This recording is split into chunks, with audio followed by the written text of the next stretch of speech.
பியூரிட்டனல் document. ஏன்னா தூய்மைப்படுத்த தூய்மைவாதி.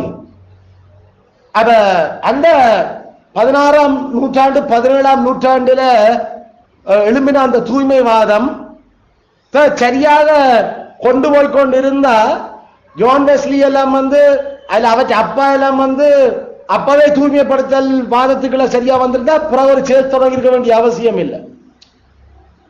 1600ஆம் ஆண்டுகள் 1620 1650 1680 இதுகளெல்லாம் பியூரிட்டன்ஸனுடைய காலம், தூய்மைவாத காலம். John Wesley 1720 1725.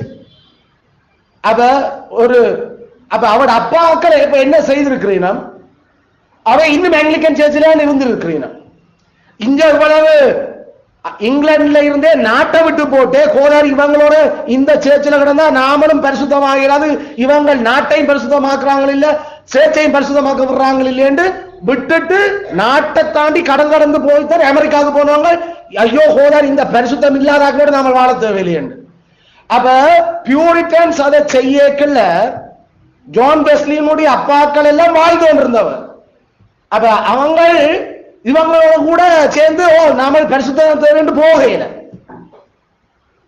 அவ இன்னும் ஆங்கிலிக்கத்துக்குள்ள இருப்போம் இருந்துச்சு.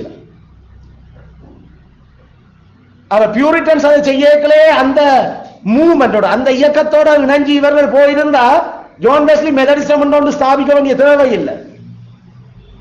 என்ன நடந்தது, அவட அப்பா ஐயோ நாம இருக்கிறதுல இருப்போம்பா பிரச்சனை இல்ல பேசாம இருந்தாரோ.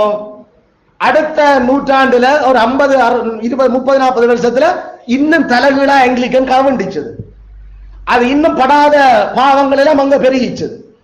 இதுகளை பார்த்து ஆக்ஸ்போர்டுல கேம்பிரிட்ஜ்ல இந்த பாவங்களை எல்லாம் பார்த்து இருக்கலாம். அப்ப வெஸ்லிக்கெல்லாம் வெஸ்லியோட சேர்ந்து செய்தது ஜான் நியூட்டன்.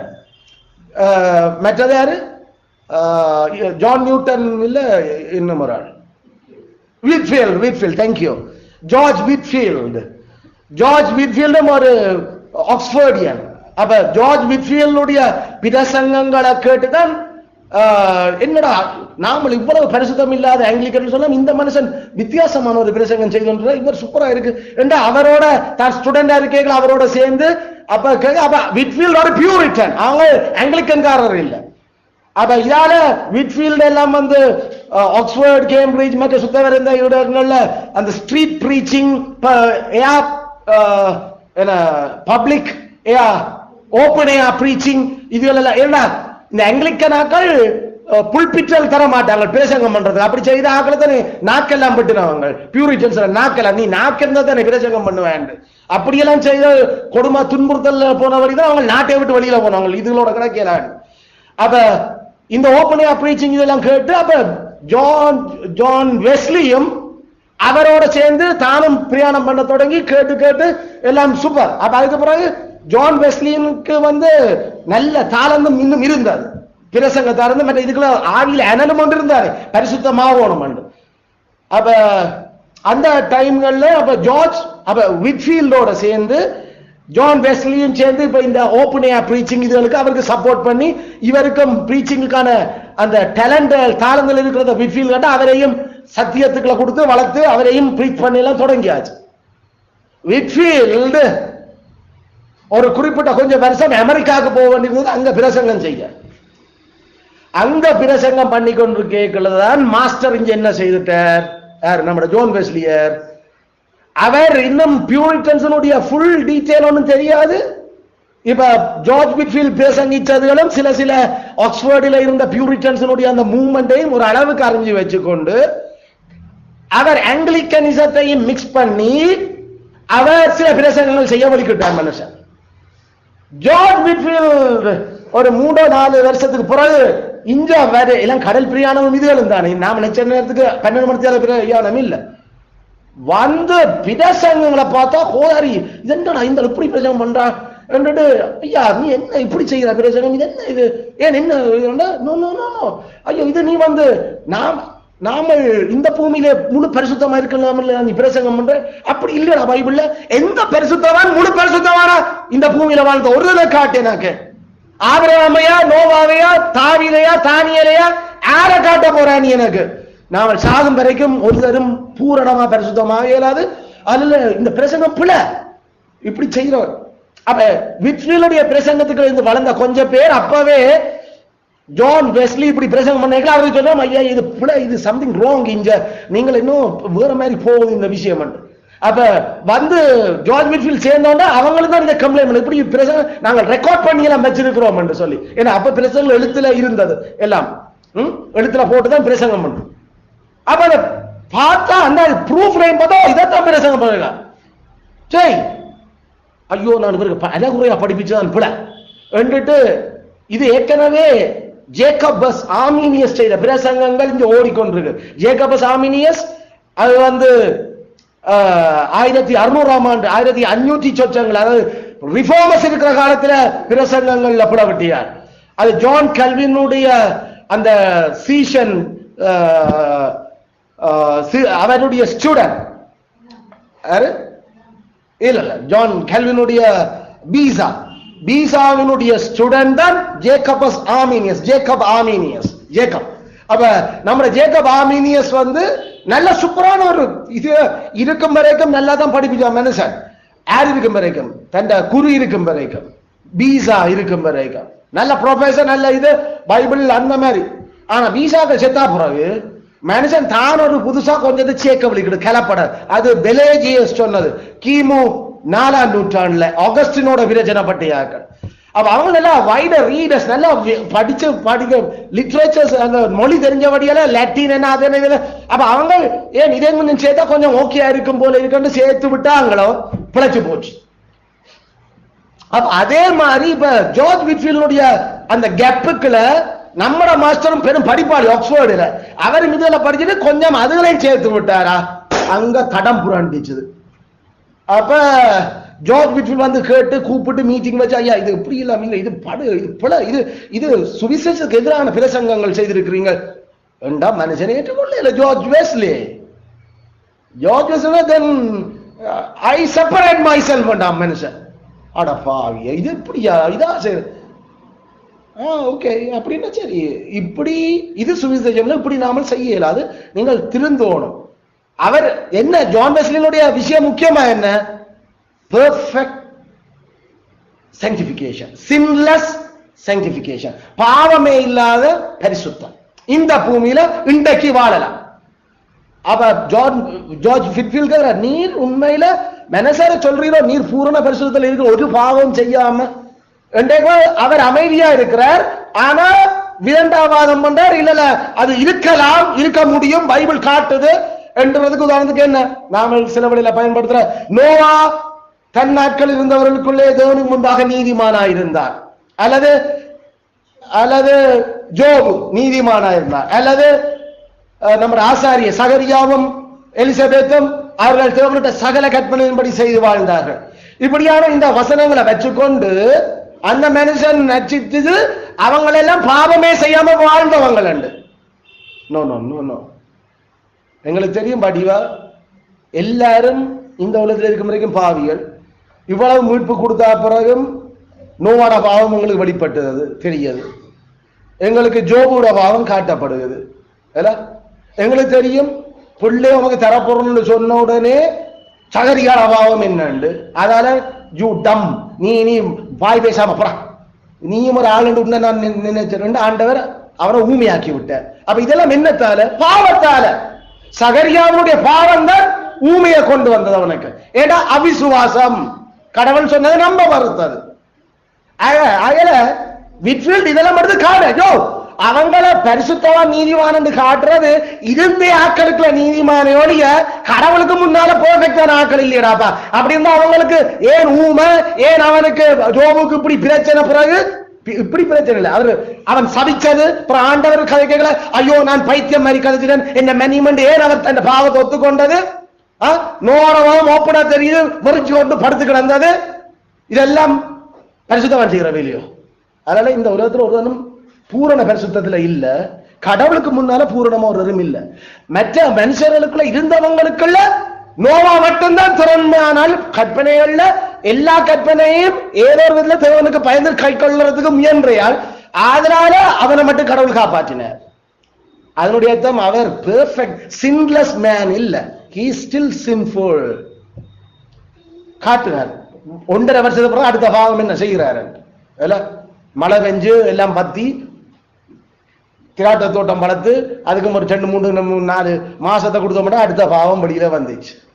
அதனால இந்த உலகத்துல சாகும் வரைக்கும் ஒருத்தனும் பெர்ஃபெக்டான சாங்டிபிகேஷன்ல இல்ல, இன்னும் நம்மள மாசு ஒட்டி கொண்டு இருக்குது.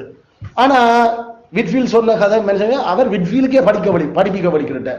அப்ப விட்ஃபீல்ட் சொன்ன, லுக் பிரதர், கடவுள்ல நீங்க உனக்கு இதை ஏதாவது செய்யணும், இப்படி ஊழியம் செய்யலாம் உன்னோட, தென் இது பாவம் நீ மனந்திரும் போகணும். மனுஷன் நான் அப்படி இல்லாம இல்லைன்னு சொல்லி போட்டு அவருடைய தம்பியார் நல்ல பாட்டுக்காரன் சார்ல்ஸ் வெஸ்லி 2 பேரும் சேர்ந்து ஏற்கனவே பிரசங்கங்கள்ல நிறைய குரூப்பை கவர் பண்ணியிருந்தாங்க ஆக்ஸ்போர்ட் எல்லாம். அப்ப நிறைய கிரௌட அவர் இழுத்து கடைசியில தான் ஒரு சேர்ச்சொண்ட ஆங்கிலிக்கன் இருந்து வெளியில வந்து ஸ்தாபிச்சதுக்கு பிறகு மெத்தடிஸ்ட். என்ன மெத்தட்? பாவம் இல்லாம எப்படி பரிசுத்தமா வாழ்றது மெத்தட். அதான் மெத்தடிசம். அதான் அவற்ற பேரே அவர் காயின் பண்ணார். இந்த உலகத்துல எப்படி பாவம் இல்லாம வாழலாம் என்றது. அவர் சாக கிடக்கிறார். அவற்ற ஃபைனல் டெத் பெட்ல யாரு? John Wesley. விட்ஃபீல்ட் பார்க்க போறாரு. அவரை விட்ஃபீல்ட் அந்த பிழையா போனான், பிழையா சொல்றான் என்று இதண்டி மற்றாக்கள் ஹி இஸ் ராங் என்று சொன்னாலும் அந்த மனசு விடையில எவ்வளவு நல்லா இப்படி இதண்டி போய் பார்க்க போய், ஐயா இப்பயாவது சொல்லு, நீ பாவமே செய்யாம இன்றைக்கு வரைக்கும் வாழ்ந்தனியோ. டெத் பெட் கன்ஃபெஷன், மரணப்படுக்க அந்த பச்சாத்தாபத்துக்கு அறிக்கை நடக்குது. I am so sorry my dear friend and brother Whitefield, ஐ ஆம் டோட்டலி ராங், நான் முழுக்க பிழையா போயிட்டேன். அப்படி இந்த பூமியில் ஒருத்தரும் வாழ இயலாது. நானும் அப்படி இல்லை. எனக்கு போக போக கொஞ்சம் விளங்கிட்டது. ஆனா இவ்வளத்தையும் போதிச்சுட்டேன் மக்களுக்கு, இனி என்னண்டு அதை திருத்துறதுன்னு எனக்கு அதை சரிப்படுத்த உங்களோட தொடர்புகளையும் எனக்கு எந்த பாவம் தான் விட இல்லை. அதனால நான் ஒத்துக்கொள்றேன், ஒரு மனுஷனும் பூரண பரிசுத்தம் இந்த உலகத்துல வாழ இயலாது சாகும் வரைக்கும். அதனால நான் செய்தது பிழை. அவற்றை டெத் பெட் கன்ஃபெஷனையும் சொல்லி அதுல இந்த மற்றையாக்களும் காட்டி அதையும் அவங்க எழுதி அவற்றை பயோகிராஃபியோட இன்றைக்கும் வச்சிருக்கிறாங்க. அவங்களால அட்லீஸ்ட் அந்த மனுஷனாவது சிலவழில அந்த போயிருக்க முடியும். ஏன்னா கடைசி கட்டம் தான் பாவம் செய்தது ஒத்துக்கொண்டு என்னது. ஆனா அதை கேட்டுக்கொண்டு இன்னும் கனவேர் பாவம் மிதடிசத்தில் இருக்கிறீங்க நானே. ஆனா கடைசியில் அந்த சாக கிடந்த படுக்கையில கிடந்த சொன்னதை கேட்கல. நாங்களும் ஜான் வெஸ்லி சார்ல்ஸ் வெஸ்லி பாட்டெல்லாம் படிக்கிறோம். நிறைய பாட்டுல அவங்க சூப்பர் எல்லாம். அந்த அந்த ஜார்ஜ் விட்ஃபீல்டுடைய பிரசங்கமும் அந்த இதுவும் மாத்தினது. முந்தின ஆதாமுடைய சாயல் அகற்றும், பிந்தின ஆதாமுடைய சாயலை கொண்டு வரும். இதெல்லாம் அந்த அந்த சூப்பர் பாட்டு. அதுகள் எல்லாம் அந்த 51வது பாட்டு, 49வது பாட்டுகள் எல்லாமே இல்ல. அந்த நாம கிறிஸ்துமஸ் சாங்னு சொல்லி சொல்றோம். அது சார்ல்ஸ் வெஸ்லி கிறிஸ்துமஸுக்கு எழுது இல்ல அந்த பாட்டு, கேள் ஜென்மித்த ராஜர்க்கு. சூப்பர். அதுல அந்த அந்த ஸ்டைல்ல காணுங்க. அதுல கிறிஸ்துமஸ் கதையும் இல்ல, ஒன்றும் இல்ல. ஏன் தெரியாது கிறிஸ்துமஸ் அந்த காலத்துல பேர் சொல்லி கொண்டிருக்கிறாங்க. அந்த சொல்லே இல்ல மனுஷன். அது பிள்ளைங்க அவங்களுக்கு தெரியும். அதெல்லாம் அவங்க அதெல்லாம் பயப்படல. ஆனா கிறிஸ்துவ பிறப்பு அதுக்குள்ள எப்படி விஷயம் நடக்குது அந்த மாதிரி படிச்சிருக்கிறாங்க. அப்படி நிறைய விஷயங்கள். சரி, இந்த பூரணமா பரிசுத்தமா வாழலாம்ன்றது மட்டும்தான் கோதாரி பிள்ளை அவங்க. ஆனா அதாலே கனவேர். ஆனா கடைசியில என்ன நடந்தது? ஜான் வெஸ்லி படிப்பிக்காத கணக்க உபதேசங்கள் எல்லாம் பிறகு பிறகு உள்ளுக்கு வர தொடங்கிச்சு. அது அதான் கொஞ்சம் புளிச்சம்மா எல்லாத்தையும் புளிக்க பண்ணும். அதுக்கு பிறகு ஜேக்கபஸ் ஆமீனஸ் படிப்பிச்ச அந்த அந்த நாமளே எங்களை ரட்சிச்சு கொள்ளலாம். அதாவது கையொத்திரியோமா நாங்கள் நீ இயேசு ஏற்றுக்கொள்றியா ஏற்றுக்கொள்ள நாங்கள நீ ரட்சிக்கப்பட்டார் இப்படி சொல்ற அந்த அந்த டிசிஷனல் ரீஜெனரேஷன் என்று சொல்றது. தீர்மானம் எடுத்தா நான் ரட்சிக்கப்பட்டுட்டேன்.